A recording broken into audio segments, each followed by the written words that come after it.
എനിക്ക് actually acting എന്ന് പറയുന്നത് ഏത് സിനിമകളാണെങ്കിലും എനിക്ക് എന്റേതായിട്ടുള്ള ബുദ്ധിമുട്ടുകളുണ്ട്. ഇപ്പൊ എല്ലാരും എന്റെ അടുത്ത് പറഞ്ഞിട്ടുള്ളതാണ്, അമൽ ഡേവിസ് എന്ന് പറഞ്ഞ പ്രേമലുവിലെ ക്യാരക്ടർ എന്നോട് റിയൽ ലൈഫിൽ ഭയങ്കര സിമിലർ ആണെന്നുള്ളത്. പക്ഷെ വൈൽ ഡൂയിങ് ഇറ്റ് ചെയ്യുന്ന സമയത്ത് ഭയങ്കര പാട് തന്നെയായിരുന്നു. എനിക്ക് അവര് കോസ്റ്റ് ആഴ്സ് അല്ല, ഇപ്പൊ എന്റെ ഫേവറേറ്റ്സ് കോൾ ലിസ്റ്റ് എടുത്തു കഴിഞ്ഞാൽ നമ്മുടെ ഏറ്റവും ഒരു 8 പേരൊക്കെ ഉള്ളതെന്ന് പറയുന്നത് നമ്മുടെ ഏറ്റവും പേഴ്സണൽ ആൾക്കാരായിരിക്കുമല്ലോ. അതില് നെസ്ലിനും മാത്യു ഉണ്ട്, മമിതയുണ്ട്. ഇപ്പൊ ഞാൻ ഈ അടുത്ത് ഞങ്ങൾ തുടരും കാണാൻ പോകുന്ന സമയത്ത് ഞങ്ങളുടെ അവിടുത്തെ ഒരു ഒരു വീഡിയോ ഇട്ടായിരുന്നു. എന്റെ കയ്യിൽ ഇങ്ങനെ ലാലേട്ടൻ ഇങ്ങനെ പിടിച്ചിട്ട് എന്നെ മുകളിലേക്ക് ഇങ്ങനെ കയറ്റുന്നത്. അപ്പൊ സെയിം ഡേ ആയിരുന്നു. ഞാൻ എന്റെ ലൈഫിൽ ഇങ്ങനെ കുറെ കോയിൻസിഡൻസ് ഉണ്ടാവും. സെയിം ഡേ ആയിരുന്നു തുടരുമിന്റെ ഷൂട്ട് തുടങ്ങുന്നത്. അതായത് വിച്ച് മീൻസ് ഞാൻ ജീവിതത്തിൽ ആദ്യമായിട്ട് മോഹൻലാൽ എന്ന് പറയുന്ന വ്യക്തിനെ കാണുന്നത് അതേ ദിവസമാണ്, ഒരു വർഷം മുമ്പ്.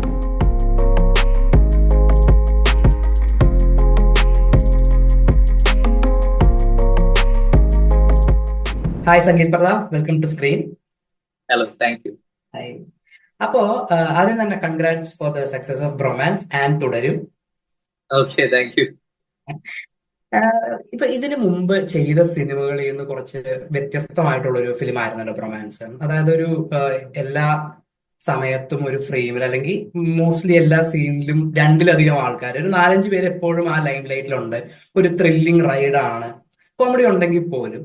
അപ്പോൾ ഇത്തരത്തിലുള്ളൊരു സിനിമ ആക്സെപ്റ്റ് ചെയ്തപ്പോൾ അതിലെ ഈ കാസ്റ്റ് ഇവരൊക്കെയാണ്. ഓക്കെ, മാത്യു ഉണ്ട്, അർജുൻ ഉണ്ട്, മഹിമ, ഷാജോൺ, അതും കൂടി ഒരു ഫാക്ടർ ആയിരുന്നോ? ഓർ ജസ്റ്റ് ആ ഡയറക്ടർ അരുണും ആ സ്ക്രിപ്റ്റും തന്നെ ആയിരുന്നോ ഒരു അത് വച്ചത് തന്നെയാണോ എഗ്രി ചെയ്തത്? ഉണ്ടായിരുന്നു. അതായത് ആക്ച്വലി ഒരു ഒരു ഒരു കോമ്പിനേഷൻസ് വർക്ക് ചെയ്തിട്ടാണ് എന്റെ ആദ്യത്തെ സക്സസ് ആയിട്ടുള്ള പ്രേമലു തന്നെ വന്നിട്ടുള്ളത്. അപ്പൊ നമ്മൾക്ക് ഏറ്റവും നല്ല, പ്രത്യേകിച്ച് ഇതൊരു കോമഡി സിനിമ ആയതുകൊണ്ട് തന്നെ നമ്മുടെ കോ ആർട്ടിസ്റ്റുകൾ ആരൊക്കെയാണെന്നുള്ളത് ഭയങ്കര മാറ്റർ ചെയ്യുന്ന ഒരു കാര്യമാണ്. അപ്പൊ എനിക്ക് അർജുൻ ചേട്ടനാണെങ്കിലും മാത്യു ആണെങ്കിലും ഷാജോൻ ചേട്ടനാണെങ്കിലും മസീമയാണെങ്കിലും ഒക്കെ ഭയങ്കര ഹോപ്പ്ഫുൾ ആയിരുന്നു. കാരണം സീക്വൻസസിലെ കോമഡി നന്നായിട്ട് വർക്ക് ചെയ്യാൻ ഈ ആർട്ടിസ്റ്റുകളുടെ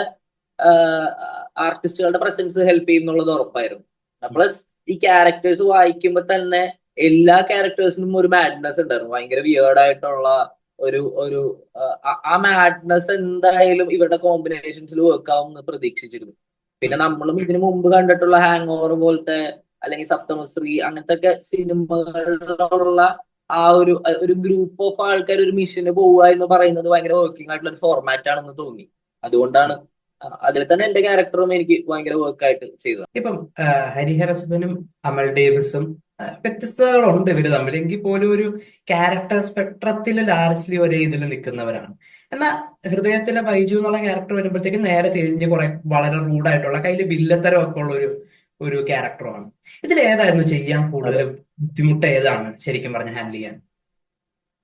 എനിക്ക് ആക്ടിങ് എന്ന് പറയുന്നത് ഏത് സിനിമകളാണെങ്കിലും എനിക്ക് എന്റേതായിട്ടുള്ള ബുദ്ധിമുട്ടുകളുണ്ട്. ഇപ്പൊ എല്ലാരും എന്റെ അടുത്ത് പറഞ്ഞിട്ടുള്ളതാണ്, അമൽ ഡേവിസ് എന്ന് പറഞ്ഞ പ്രേമലുവിലെ ക്യാരക്ടർ എന്നോട് റിയൽ ലൈഫിൽ ഭയങ്കര സിമിലർ ആണെന്നുള്ളത്. പക്ഷെ വൈൽ ഡൂയിങ് ഇറ്റ് ചെയ്യുന്ന സമയത്ത് ഭയങ്കര പാട് തന്നെയായിരുന്നു. ഹരിഹരസുധനും കുറച്ചും കൂടി, അതായത് ഹരിഹരസുധൻ ടോട്ടലി ഒരു ക്യാരക്ടറിസ്റ്റിക്സ് പിടിച്ചിട്ടുള്ള ഒരു ക്യാരക്ടറായിരുന്നു. അതായത് ഇപ്പൊ ഒരു ആറ്റിറ്റ്യൂഡ് ഉണ്ട്, ഒരു ഒരു ഒരു ഫേക്ക് ആയിട്ടുള്ള ഒരു ജാട അയാൾ എപ്പോഴും കാണിച്ചുകൊണ്ടിരിക്കുന്നുണ്ട് എന്നൊക്കെ ഉള്ളത് ഒരു കുറച്ചും കൂടി പണിയെടുക്കേണ്ട ഒരു കാര്യമായിരുന്നു. അപ്പൊ എനിക്ക് ആക്ടിങ് ഏത് സിനിമയാണെങ്കിലും ബുദ്ധിമുട്ട് തന്നെയായിരുന്നു. എനിക്ക് തോന്നുന്നു ഏറ്റവും ബുദ്ധിമുട്ട് കുറവുള്ളത് ഹൃദയമായിരുന്നു. കാരണം ഹൃദയത്തിൽ എനിക്കൊന്നും അറിയില്ലായിരുന്നു. അതുകൊണ്ട് വിനീതന്റെ എന്ത് പറയുന്നോ അത് നമ്മൾ ചെയ്തു പോവുക എന്നുള്ളത് മാത്രമായിരുന്നു ജോലി. ബാക്കി പിന്നീട് ഇതിനെ സീരിയസ് ആയിട്ട് എടുത്തതിന് ശേഷം എല്ലാ സിനിമകളും ഒരേപോലെ ബുദ്ധിമുട്ടാണ്. അതുപോലെ ഇപ്പം റിലീസായ സമയത്ത് ലിറ്റിൽ മിസ് റാവുത്തറിന് വേണ്ട രീതിയിൽ അല്ലെങ്കിൽ നിങ്ങൾ പ്രതീക്ഷിച്ച രീതിയിലുള്ള ഒരു റെസ്പോൺസ് തിയേറ്ററിൽ നിന്ന് ലഭിച്ചിരുന്നില്ല. അപ്പൊ സ്വാഭാവികമായിട്ട് അതിനകത്തൊരു വിഷമം ഉണ്ടായി കാണും. പിന്നീട് അതിനകത്തെ വർക്ക്, എഡിറ്റിംഗ് വർക്ക് റെക്കഗ്നൈസ് ചെയ്യപ്പെടുന്നു, അതിന് സ്റ്റേറ്റ് അവാർഡ് കിട്ടുന്നു. അപ്പോ ഈ തിയേറ്ററിൽ വർക്ക് ആകാതിരുന്നത് ഈ ഒരു നേട്ടം കൊണ്ട് അതിനകത്ത് ആ ഒരു വിഷമം ബാലൻസ് ഔട്ടായി പോകും, അതോ അതൊരു വേദനയായി തന്നെ കിടക്കും എപ്പോഴും? ജെനുവിൻലി പറഞ്ഞു കഴിഞ്ഞാൽ ബാലൻസ്ഡ് ഔട്ട് ആയിട്ടുണ്ട്. എനിക്ക് സിനിമയുടെ ഡയറക്ടറിനൊക്കെ ഒരു പരിധി വരെ അതൊരു ഒരു ഒരു ബാലൻസിങ് ആണ്. കാരണം നമ്മള് റിലീസ് ഈ ഈ അവാർഡ് പ്രഖ്യാപിക്കുന്നതിന്റെ തലേന്ന് വരെ ഈ സിനിമ ഷൂട്ട് തുടങ്ങി, അല്ലെങ്കിൽ ഒരു ഷൂട്ട് തുടങ്ങി ഒരു പോയിന്റ് തുടങ്ങി, പിന്നെ ഷൂട്ട് കംപ്ലീറ്റ് ആകുമ്പോഴും അതിന്റെ പോസ്റ്റ് പ്രൊഡക്ഷൻ നടക്കുമ്പോഴൊക്കെ നമുക്ക് ഭയങ്കര പെയിൻഫുൾ ആയിരുന്നു അതിന്റെ ട്രാവൽ മൊത്തത്തില്. അതിനുശേഷം അത് റിലീസ് ആവുമ്പോഴും നമ്മൾ ആഗ്രഹിച്ചത് അത്രയും നാളത്തെ നമ്മളുടെ പെയിന് ഒരു റിസൾട്ട് റിലീസിലൂടെ തിയേറ്ററിക്കലി കിട്ടുമെന്നുള്ളതായിരുന്നു. അതൊരിക്കലും ഒരു ഓഫ് ബീറ്റ് അക്കാഡമിക്കൽ സിനിമ അല്ല, നമ്മൾ തിയേറ്ററിന് വേണ്ടിയിട്ട് ചെയ്തൊരു സിനിമയായിരുന്നു. അതർ ദാൻ അതിന്റെ കാസ്റ്റിംഗ് മാത്രമായിരുന്നു നമ്മളൊരു എക്സ്പെരിമെന്റലി നിൽക്കുന്നത്. ബാക്കി നമ്മുടെ ലക്ഷ്യം അറ്റ്ലീസ്റ്റ് നമുക്കെങ്കിലും അത് തിയേറ്ററിൽ സക്സസ് ആവണം എന്നുള്ള ഒരു ആഗ്രഹം ഉണ്ടായിരുന്നു. പക്ഷെ പിന്നീടും അത് തിയേറ്ററിൽ നന്നായിട്ട് റൺ ചെയ്തില്ല. അത് വന്നിട്ട് നമ്മളെ കുറെ പേഴ്സണൽ ആയിട്ടുള്ള സിനിമ കണ്ട പലർക്കും ഒരു നല്ല അറ്റംപ്റ്റ് ആണെന്ന് തോന്നിയെങ്കിലും അൾട്ടിമേറ്റ്ലി ഞാൻ വിശ്വസിക്കുന്നത് എത്രത്തോളം ഒരു തിയേറ്റർ സക്സസ് ആവുന്നോ അത് മാത്രമാണ് എനിക്ക് ഒരു ടേക്ക് അവേ ആയിട്ട് ഫീൽ ചെയ്തിരുന്നത്. അവാർഡ് പ്രഖ്യാപിക്കുന്നതിന്റെ തലേന്ന് പോലും ഞാൻ എൻ്റെ ഒരു ഫ്രണ്ടിനോട് പറയായിരുന്നു, ഹാർഡ് വർക്കിന് റിസൾട്ട് കിട്ടും എന്ന് പറയുന്ന ആ ഒരു ഒരു ഐഡിയനോടോ ആ ഒരു തിയറിയോടോ ഞാൻ യോജിക്കില്ല. കാരണം ഞങ്ങളെല്ലാവരും അത്രത്തോളം ഹാർഡ് വർക്ക് ചെയ്തിട്ടുള്ള സിനിമയാണ്. അപ്പൊ റിസൾട്ട് കിട്ടാതിരിക്കാം, വേറെയും കുറെ ഫാക്ടേഴ്സ് ഉണ്ടെന്ന് പറഞ്ഞതിന്റെ വെരി കോയിൻസിഡൻഷ്യലി അല്ലെങ്കിൽ സിനിമാറ്റിക്കലി ഒക്കെ പറഞ്ഞു കഴിഞ്ഞാൽ പിറ്റേ ദിവസമാണ് എനിക്ക് അവാർഡ് കിട്ടുന്നത്. എന്റെ കൂട്ടുകാരൻ എന്നെ വിളിച്ചിട്ട് ഈ ഇന്റർവ്യൂവിൽ പറയാൻ പറ്റാത്ത വാക്കാണ് വിളിച്ചത്, ഇപ്പൊ കാണുമെന്ന് പറഞ്ഞിട്ട്. അപ്പോ ഞാൻ ഞാൻ അവാർഡ് പ്രഖ്യാപിച്ച്, ഐ മീൻ അവാർഡ് വാങ്ങി സ്റ്റേജിൽ നിന്നിട്ട് പറഞ്ഞതും അതാണ്. ഇത് അനൗൺസ് ചെയ്യുന്നതിന്റെ തലേ ദിവസം വരെ ഞങ്ങൾക്ക് ഈ സിനിമ പെയിൻ മാത്രമായിരുന്നു. പക്ഷെ അതെല്ലാം എന്നിലൂടെ കംപ്ലീറ്റ് ആയി എന്ന് എനിക്ക് തോന്നി. അത് എന്റെ മാത്രമല്ല, ഡയറക്ടർ ആണെങ്കിലും റൈറ്റർ ആണെങ്കിലും ഇവര് ഭയങ്കര ഈക്വലി ആ സിനിമയുടെ ഒരു ഫൈനൽ ഔട്ട്പുട്ട് ഭയങ്കര പെയിൻഫുൾ ആയിട്ടാണ് ഹാൻഡിൽ ചെയ്തത്. അപ്പൊ ഈ എഡിറ്റിംഗിലൊക്കെ അവരുടെ ഹാൻഡും ഭയങ്കര വലുതാണ്. അപ്പൊ അതുകൊണ്ട് തന്നെ അവർക്കും അത് ഒരു പരിധി വരെ ഒരു സമാധാനമായിട്ടുണ്ടാവും തോന്നുന്നു.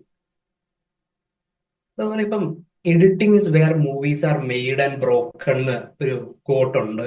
ഒരു സിനിമ ഉണ്ടാകുന്നതും തകർക്കപ്പെടുന്നതും എഡിറ്റേബിളിലാണെന്നുള്ളൊരിത് അങ്ങനെയാണോ ഒരു എഡിറ്റർ എന്നുള്ള രീതിയിൽ പറയുകയാണെങ്കിൽ?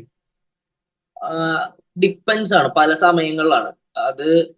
ചില സിനിമ എഡിറ്റിംഗില് ഇതിപ്പോ നമ്മൾ പറയുമ്പോ ഒരു എല്ലാ എഡിറ്റേഴ്സും അല്ലെങ്കിൽ അവരവരുടെ ജോലിനെ അവര് ഭയങ്കര എന്താ പറയാ, ഭയങ്കരമായിട്ട് നമ്മുടെ ജോലിയാണ് ഇതിലെ ഏറ്റവും വലിയ അടിപൊളി പരിപാടി എന്ന് വിശ്വസിച്ച് പറയുന്നത് പോലെ ഇരിക്കും. പക്ഷെ അങ്ങനെയല്ല, എല്ലാ സ്റ്റേജിലും അത് ഏറ്റവും നന്നായിട്ട് ചെയ്യും തോറും ഫൈനൽ സ്റ്റേജിലൊക്കെ അതിന്റെ ഏറ്റവും ബെസ്റ്റ് ഔട്ട്പുട്ട് കിട്ടും എന്നുള്ളതാണ് എന്റെ ഒരു അഭിപ്രായം. അതിൽ തന്നെ ചില അത്ഭുതങ്ങൾ നടക്കാറുണ്ട്. ഇപ്പൊ ലിറ്റിൽ മിസ് റാവുത്തറിലൊക്കെ അങ്ങനെ നടന്നിട്ടുണ്ട്. എഡിറ്റിംഗ് ടേബിളില് പുതിയൊരു സിനിമ ഉണ്ടായിട്ടുണ്ട്. ചില സിനിമകളിൽ അങ്ങനെ ഉണ്ടാവാറുണ്ട്. മോസ്റ്റ് ഓഫ് 90% സിനിമകളും എല്ലാ സ്റ്റേജിലെയും വർക്ക് അതിനെ ബാധിക്കും, നല്ല രീതിയിലാണെങ്കിലും മോശം രീതിയിലാണെങ്കിലും എന്നാണ് എനിക്ക് തോന്നുന്നത്. ഇപ്പൊ ബ്രൊമാൻസില് again you share the screen space with Mathew. Naslen ആണെങ്കിലും മമിത ആണെങ്കിലും ഇവരൊക്കെ ആയിട്ട് ഒരു കൊളാബറേഷൻ ഇങ്ങനെ ഇടയ്ക്കിടയ്ക്ക് സംഭവിച്ചുകൊണ്ടിരിക്കുന്നുണ്ട്. They are like up and coming very promising actors. As a friend, as a co star, എന്താണ് ഇവരിൽ മൂന്നുപേരിലും ഓരോരുത്തരെ ഇൻഡിവിജ്വലി ആയിട്ട് നോക്കുകയാണെങ്കിൽ ഇവരുടെ ഏറ്റവും വലിയൊരു as an actor or as A person ഏറ്റവും വലിയ ക്വാളിറ്റീസ് എന്താണ്?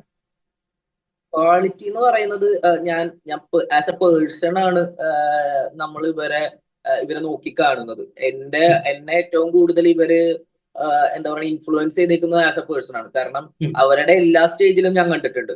ഞാൻ പ്രത്യേകിച്ച് പറയുന്നത് മാത്യുവിനെയും നെസ്ലിനെയും പറ്റിയാണ്. അവര് തുടങ്ങുന്നത് എന്റെ തൊട്ടടുത്ത് നിന്നാണെന്ന് പറയാം. അന്ന് നമ്മളെല്ലാവരും ഒരുമിച്ചായിരുന്നു. അന്ന് എങ്ങനെയാണോ അതിനേക്കാൾ ബെറ്റർ ആയിട്ടുള്ളൂ അവര് ആസ് ക്യാരക്ടേഴ്സ്.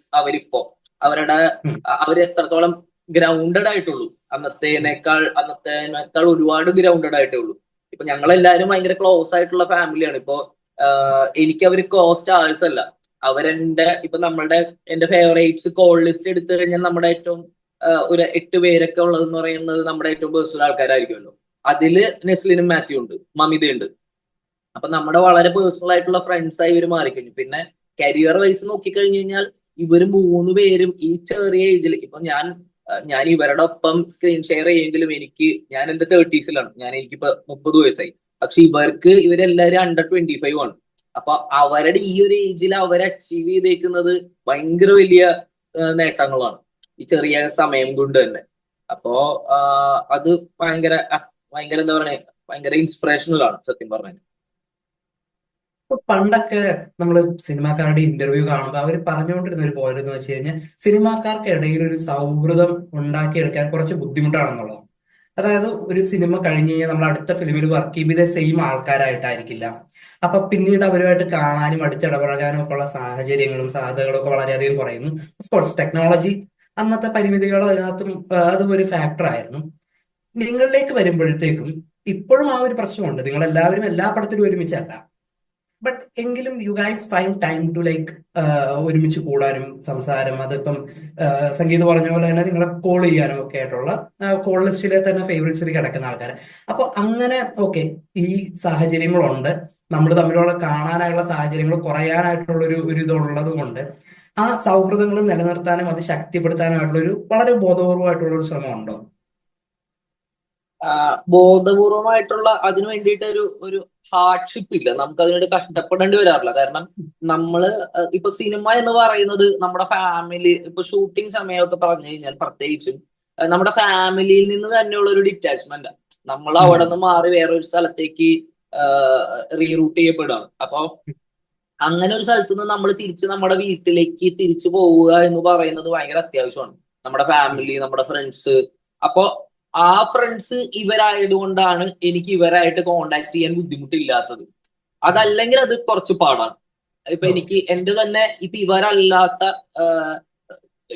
കുറെ നല്ല ഫ്രണ്ട്സും നമ്മുടെ ഡെയിലി, ഐ മീൻ നമ്മുടെ ക്ലോസ് ഫ്രണ്ട്സിലുണ്ട്. പക്ഷെ അതല്ലാത്ത എന്റെ നല്ല ഫ്രണ്ട്സ് ഉണ്ട് ചിലർ സിനിമയിൽ തന്നെ, പക്ഷെ എനിക്ക് ഇപ്പോഴും കോണ്ടാക്ട് ചെയ്യാനോ ടൈം സ്പെൻഡ് ചെയ്യാനോ പറ്റാറില്ല.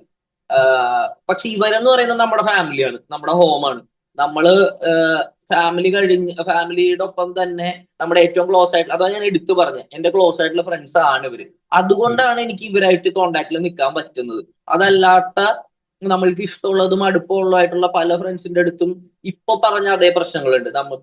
നമ്മൾ ഡിസ്റ്റൻസിലായി പോയത് കൊണ്ട്, അല്ലെങ്കിൽ ഒരു സിനിമ കഴിയുമ്പോൾ ഉണ്ടാകുന്ന എല്ലാ ഡിറ്റാച്ച്മെന്റുകളും ഉണ്ടാവാറുണ്ട്. പക്ഷെ അതൊന്നും ചെയ്യാൻ പറ്റില്ല. പിന്നീട് എവിടെയെങ്കിലും ഒരു സെറ്റിൽ വെച്ചിട്ടോ പുറത്ത് വെച്ചിട്ടോ കാണുമ്പോ, ഇടയ്ക്ക് നമ്മുടെ ഒരു സിനിമ ഇറങ്ങുമ്പോ, ഇടയ്ക്ക് അല്ലെങ്കിൽ ഒരു മെസ്സേജ് അയക്കുമ്പോ ഒക്കെ ആ സ്നേഹം അങ്ങനെ തന്നെ ഉണ്ട്. സ്വഭാവത്തിൽ തികച്ചും വ്യത്യസ്തമായിട്ടുള്ള രണ്ട് സിനിമകളായിരിക്കണം തുടരും, ഹൃദയപൂർവ്വം. അപ്പം ഈ ചെറിയൊരു കാലയളവിൽ രണ്ടു തരം മോഹൻലാലിനെ കാണാൻ സാധിച്ചു. അതൊരു നല്ല എക്സ്പീരിയൻസ് ആയിരുന്നില്ലേ? ഗ്രേറ്റ്. ഭയങ്കര. എങ്ങനെ ഉണ്ടായിരുന്നു ആൻസർ ആയിരുന്നു? ലാലേട്ടൻ എന്ന് പറയുന്നത്, ഇപ്പൊ ഞാൻ ഈ അടുത്ത് ഞങ്ങൾ തുടരും കാണാൻ പോകുന്ന സമയത്ത് ഞങ്ങളുടെ അവിടുത്തെ ഒരു ഒരു വീഡിയോ ഇട്ടായിരുന്നു. എന്റെ കയ്യിൽ ഇങ്ങനെ ലാലേട്ടൻ ഇങ്ങനെ പിടിച്ചിട്ട് എന്നെ മുകളിലേക്ക് ഇങ്ങനെ കയറ്റുന്നത്. അപ്പൊ സെയിം ഡേ ആയിരുന്നു. ഭയങ്കര ഞാൻ എന്റെ ലൈഫിൽ ഇങ്ങനെ കുറെ കോയിൻസിഡൻസ് ഉണ്ടാവും.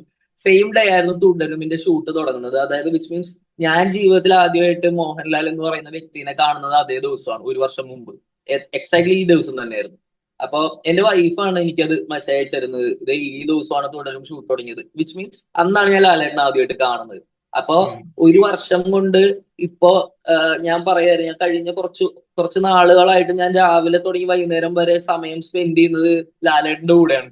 ലാലേട്ടന്റെ തൊട്ടടുത്ത് തോളോട് തോള് ചേർന്ന് നിന്നിട്ടാണ്. അപ്പൊ അത് നമ്മുടെ ജീവിതത്തിൽ നമ്മൾ പ്രതീക്ഷിക്കുന്നതല്ല. ഒരു വർഷം മുമ്പ് ഞാൻ കാണുമ്പോഴും ആ സിനിമയിൽ അഭിനയിക്കുമ്പോഴും ഞാനൊരു ക്യാമിയോ റോള് ചെയ്യാൻ വേണ്ടിയിട്ട് ലാലേട്ടനെ ഒന്ന് കാണാം എന്ന് ആഗ്രഹിച്ചിട്ട് മാത്രം കമ്മിറ്റ് ചെയ്യുന്ന ഒരു സിനിമയാണ്. തരുൺ ചേട്ടനോടുള്ള ഒരു സ്നേഹം കൊണ്ടും ഞാൻ അങ്ങോട്ടാ ചോദിക്കുന്നത്. ഇങ്ങനെ ഒരു പടത്തിന്റെ മോഹൻലാൽ ശോഭന മൂവി തരുൺ മൂർത്തി സംവിധാനം എന്ന് പറയുമ്പോൾ ഞാൻ തരുൺ ചേട്ടൻ അങ്ങോട്ട് മെസ്സേജ് അയച്ചതാ, എന്തെങ്കിലും ക്യാരക്ടർ ഉണ്ടെങ്കിൽ വിളിക്കണേന്ന് പറഞ്ഞിട്ട്. തരുൺ ചേട്ടൻ അപ്പോഴോ പിറ്റേ ദിവസം തന്നെ വിളിച്ചു, എടാ ഇങ്ങനെ ഒരു ചെറിയൊരു ക്യാമിയോ പരിപാടി ഉണ്ട്. അപ്പൊ തരുൺ ചേട്ടന്റെ മൂവീസും നമുക്ക് ഭയങ്കര എക്സൈറ്റിംഗ് ആയിട്ടുള്ള പരിപാടികളാണ് ഇതിന് മുമ്പത്തെ രണ്ട് സിനിമകളും. അപ്പോ ഉറപ്പാണ് ഇത് ഒരു സീനാണെങ്കിലും രണ്ട് സീനാണെങ്കിലും പോയി ചെയ്യുക എന്നുള്ളത്. അപ്പൊ ഞാൻ ആക്ച്വലി എന്റെ അടുത്ത് ആ ഒരു ഇവന്റ് മാത്രം പറയുന്നത്. ആ ഇവന്റ് കേട്ടിട്ട് നമ്മൾ പോയി ചെയ്യുക. അത്രയും നാൾ നമ്മൾ ഒരുപാട് സിനിമകൾ കേൾക്കുന്നു, സോർട്ട് ചെയ്യുന്നു, നമ്മള് ഫിൽട്ടർ ചെയ്യുന്നു. പക്ഷെ ഇവിടെ ഈ പേരുകൾ മാത്രമാണ് നമ്മൾ, അവരുടെ കൂടെ സ്പെൻഡ് ചെയ്യാൻ പറ്റുന്ന സമയമാണ് നമ്മൾ ചൂസ് ചെയ്തത്. ഞാൻ അവിടെ പോകുന്നു, ഇത് ചെയ്യുമ്പോഴൊക്കെ ആ 3 ദിവസം, എനിക്കൊരു 5 ദിവസത്തിൽ താഴെയായിരുന്നു ലാലേട്ടനായിട്ട് കോമ്പിനേഷൻ ഉള്ളത്. 5 ദിവസം പോലും ഇല്ലെന്ന് എന്റെ ഓർമ്മ, 3 ദിവസമായിരുന്നു. അപ്പൊ അന്നൊക്കെ ലാലേട്ടൻ എവിടെയോ ദൂരെയാണ്, കാണാൻ പറ്റുക എന്നുള്ളത് മാത്രം. പക്ഷെ ഇപ്പോ ഭയങ്കര അടുത്താണ്. അത് ഇമോഷണലി ആണെങ്കിലും ഫിസിക്കലി, ഐ മീൻ ആളുടെ പ്രസൻസ് വൈസ് ആണെങ്കിലും തൊട്ടടുത്താണ്. അത്രയും സ്നേഹമാണ് നമ്മളടുത്ത്. ഒരു ഒരു ഒരു സൺലൈക്ക് ആള് ഇങ്ങനെ ട്രീറ്റ് ചെയ്ത്, ഒരു ഫ്രണ്ട് ലൈക്ക് നമ്മളോട് സംസാരിക്കുക, തമാശകൾ പറയാന്ന് പറയുന്നത് മൊമെന്റ് ഭയങ്കര എന്താ പറയാ, അത് ഭയങ്കര ഇമോഷണലി ഭയങ്കര അടിപൊളിയാണ്. മുന്നോട്ട് പോകുമ്പോൾ ഇനിയും സിനിമകൾ ഓൾറെഡി അനൗൺസ്ഡ് ആണ് ആസ് ആൻ ആക്ടർ, പക്ഷെ ഒരു എഡിറ്റർ അതോ ആക്ടർ എങ്ങനെയാണ് അറിയപ്പെടാൻ ആഗ്രഹിക്കുന്നത് സംഗീത്? അതായത് എങ്ങനെ അറിയപ്പെടണം എന്നുള്ളതിൽ ഞാൻ കൺസേൺഡ് അല്ല എന്നുള്ളത് തന്നെയാണ്. ഞാൻ ചെയ്യുന്ന വർക്കുകൾ എന്താണെങ്കിലും അത് ആൾക്കാരിലേക്ക് ആൾക്കാരുടെ ഒരു ഹൃദയത്തിൽ മാർക്ക് ഉണ്ടാക്കണം എന്നുള്ളത് തന്നെയാണ് ആഗ്രഹം. അപ്പൊ അത് കമ്മിറ്റ്മെന്റ്സ് വൈസ് പ്രാക്ടിക്കലി പറഞ്ഞു കഴിഞ്ഞാൽ ഇപ്പോൾ ആക്ടിങ് കമ്മിറ്റ്മെന്റ്സ് ആണ് കൂടുതലും. ഇപ്പൊ എനിക്ക് ആക്ടിങ് കമ്മിറ്റ്മെന്റ്സ് ഉള്ളത് കൊണ്ട് തന്നെ ഫിനാൻഷ്യലി ആണെങ്കിലും കരിയർ വൈസ് ആണെങ്കിലും എനിക്ക് എഡിറ്റിംഗിൽ കുറച്ചും കൂടി നല്ല സിനിമകൾ ചൂസ് ചെയ്യാനുള്ള ഒരു പ്രിവിലേജ് ഉണ്ടായിട്ടുണ്ട്. അങ്ങനെ അതിന്റെ ഭാഗമായിട്ടാണ് ഞാനിപ്പോ സർക്കിട്ട് എന്ന് പറഞ്ഞൊരു സിനിമ ചെയ്യുന്നത്. അത് പ്യുവർലി കണ്ടന്റ് ഓറിയന്റഡ് ആ. ഞാൻ ഇതിനു മുമ്പ് ചെയ്ത പല സിനിമകളും കൊമേഴ്ഷ്യലി ഒക്കെ ചിന്തിച്ചിട്ട് ഞാൻ ചെയ്തിട്ടുണ്ട്. അപ്പൊ ഇത് പക്ഷെ അല്ലെങ്കിൽ കരിയറിന്റെ മുമ്പോട്ടുള്ള ട്രാവലിൽ ഈ ബ്രാൻഡ് ആയിട്ടുള്ള കൊളാബറേഷൻ നല്ലതാണ്, ഈ ആക്ടർ ആയിട്ടുള്ള ഈ ഡയറക്ടർ ആയിട്ടുള്ള കൊളാബറേഷൻ നല്ലതാണെന്നൊക്കെ ഓർത്തിട്ട് ഞാൻ വർക്ക് ചെയ്തിട്ടുണ്ട്. പക്ഷെ ഇപ്പൊ എനിക്ക് സിനിമ ആ കണ്ടന്റിൽ ട്രസ്റ്റ് ചെയ്തിട്ട് മുമ്പോട്ട് പോകാൻ പറ്റുന്നുണ്ട്. നേരെ മറിച്ച് ആക്ടിങ്ങില് ഞാൻ വളരെ ശ്രദ്ധിച്ച് ആഗ്രഹിച്ച് നമ്മൾക്ക് ആളുകൾക്ക് നമ്മളോടുള്ള ഇഷ്ടം ഒരു രീതിയിലും പോവാതെ അവർക്ക് ആ സ്നേഹം കൂട്ടാൻ ഹെൽപ്പ് ചെയ്യുന്ന ക്യാരക്ടർ ചെയ്യാനാണ് ശ്രമിച്ചുകൊണ്ടിരിക്കുന്നത്. ഒറ്റ ചോദ്യം കൂടെ, എന്നാണ് സംവിധാനം സംഗീത് പ്രതാപ് എന്നുള്ളൊരു ടൈറ്റിൽ കാർഡ് നമുക്ക് കാണാൻ പറ്റുന്നത്? അതൊരു സ്വപ്നം. അതിപ്പോ ഇപ്പൊ പ്ലാനുകൾ ഇല്ലാത്തത് കൊണ്ട് ഉം. ഞാനും എപ്പോഴോ ഏതോ ഒരു മൊമെന്റിൽ ഇതുപോലെ ഇങ്ങനെ ഒരു സർപ്രൈസിനായിട്ട് അത് കേൾക്കാൻ ആഗ്രഹിക്കുന്നു. അത് സമയം എടുക്കട്ടെ അതിൻ്റെതായിട്ടുള്ള. ഓക്കെ. അപ്പോൾ all the very best. All the best thank for you. Your future. Thank you. Thank you so much. Thank you.